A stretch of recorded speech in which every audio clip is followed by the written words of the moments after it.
আসসালামু আলাইকুম। আগামী 12ই ফেব্রুয়ারি জাতীয় সংসদ নির্বাচন অনুষ্ঠিত হবে। আমরা যারা সাধারণ জনগণ আছি সবাই যেন স্বতঃস্ফূর্ত এই নির্বাচনে অংশগ্রহণ করি, এই আশা প্রত্যয় ব্যক্ত করছি আপনাদের কাছে।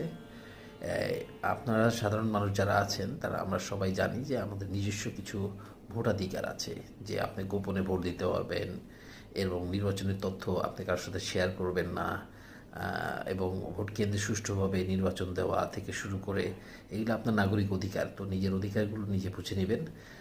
তো এই ক্ষেত্রে আমি আপনাদেরকে কিছু তথ্য দিয়ে সহযোগিতা করি যে 2026 সাল যে সংসদ নির্বাচনটি হচ্ছে 12ই ফেব্রুয়ারি, এখানে সাধারণত কতগুলি দল থাকতে পারে বা কোন কোন দলগুলি প্রায়োরিটি পাচ্ছে বেশি, এই বিষয়গুলি নিয়ে আমি যদি আপনাদেরকে একটু শেয়ার করে বলি।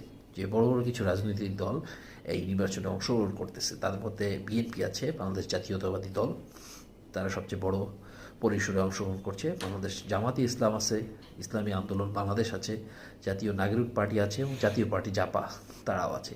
এর পাশাপাশি আরও ছোটো ছোটো অনেকগুলি দলই এই নির্বাচনে অংশগ্রহণ করতেছে। এদের মধ্যে গণ অধিকার পরিষদ আছে, বাংলাদেশ খেলাফত মজলিস আছে, খেলাফত মজলিস আছে, অমর বাংলাদেশ পার্টি আছে, তারপর হচ্ছে কমিউনিস্ট পার্টি অফ বাংলাদেশ আছে, গণফোরাম আছে, গণসহমতি আন্দোলন আছে, নাগরিক ঐক্য পরিষদ আছে।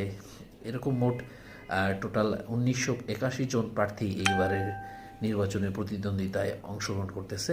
এর মধ্যে 1732 জন হচ্ছে দলবদ্ধ প্রার্থী, এর মধ্যে 249 জন হচ্ছে গিয়ে স্বাধীন প্রার্থী।